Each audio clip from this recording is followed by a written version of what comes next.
We house Suresh Kamakshi தயாரிப்பில் பாலா இயக்கத்தில் அருண் விஜய் நடிக்கும் வணங்கான் உங்கள் அபிமான திரையரங்குகளில்.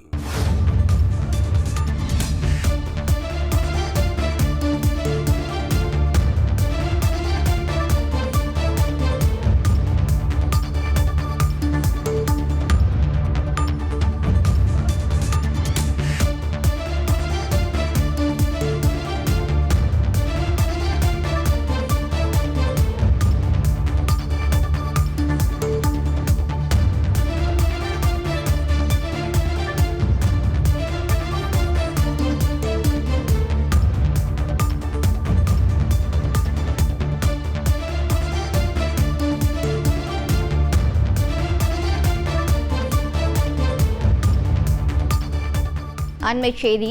துபாய் 24H கார் பந்தயத்திலிருந்து நடிகர் அஜித் குமார் விலகி இருப்பதாக தகவல் வெளியாகி இருக்கிறது. விவரங்களை செய்தியாளர் ராஜா வழங்கிட கேட்கலாம். ராஜா வணக்கம், என்ன நடந்தது?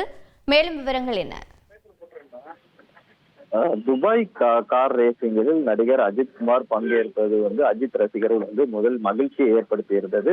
ஆனால் சமீபத்தில் அந்த கார் ரேசின் பயிற்சியின் பொழுது நடிகர் அஜித் குமாரின் கார் விபத்துக்குள்ளானது பேரதிர்ச்சியை ஏற்படுத்தியது. ரசிகர்களுக்கு மட்டும் இல்லாமல் திரையுலகத்தினரும் பேரதிர்ச்சியில் அஜித்துக்கு என்ன ஆயிற்று என்ற கேள்வி எழுந்தது. பிறகு அவர்கள் மேலாளர் மூலம் அவருக்கு காயங்கள் எதுவும் இல்லை, இந்த விபத்திற்குள் ஒன்றும் அவருக்கு எந்த காயங்களும் இல்லை, அவர் நன்றாக இருக்கிறார், மீண்டும் பயிற்சியில் ஈடுபடுவார் என கூறப்பட்டிருந்தது. அந்த பயிற்சிகளுக்கான வீடியோகள்லாம் வெளியிடப்பட்டிருந்தது. இந்த 24H சீரீஸ் இன்றும் நாளையும் நடைபெற உள்ள நிலையில் இதற்கு காலை முதலே நடிகர் அஜித்குமார் வருகை தரும் பொழுது ஏராளமான அஜித் ரசிகர்களுக்கும் அந்த ரேசிங்கை காண வருகை தந்திருக்காரு. சுமார் அந்த நிகழ்வை காண 16,000 பேர் கூடுவார்கள். ஆனால் அஜித் வருகை காரணமாக அது 30,000 கூடியிருப்பதாகவும் கூறப்பட்டு இருக்கிறது. தற்போது ஒரு முக்கிய அறிவிப்பு வெளியாகி இருக்கிறது. நடிகர் அஜித் குமார் இந்த கார் பந்தயத்தில் பங்கேற்க போவதில்லை என ஒரு அறிக்கை அஜித் குமார் தரப்பில் வெளியிடப்பட்டு இருக்கிறது. இந்த விபத்துகளுக்கு பிறகு கடினமான முடிவை நடிகர் அஜித் குமார் எடுத்து உள்ளதாகவும் அந்த அறிக்கையில் தெரிவிக்கப்பட்டு இருக்கிறது.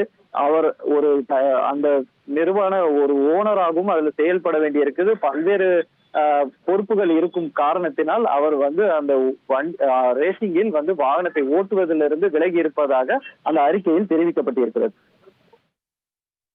துபாய் கார் பந்தயத்திலிருந்து விலகி இருக்கிறார் நடிகர் அஜித் குமார். அந்த அண்மை செய்தியை பார்த்தோம். இது பற்றிய விவரங்களை செய்தியாளர் ராஜா வழங்கிட கேட்டோம். நன்றி ராஜா. வி ஹவுஸ் சுரேஷ் காமாட்சி தயாரிப்பில் பாலா இயக்கத்தில் அருண் விஜய் நடிக்கும் வணங்கான் உங்கள் அபிமான திரையரங்குகளில்.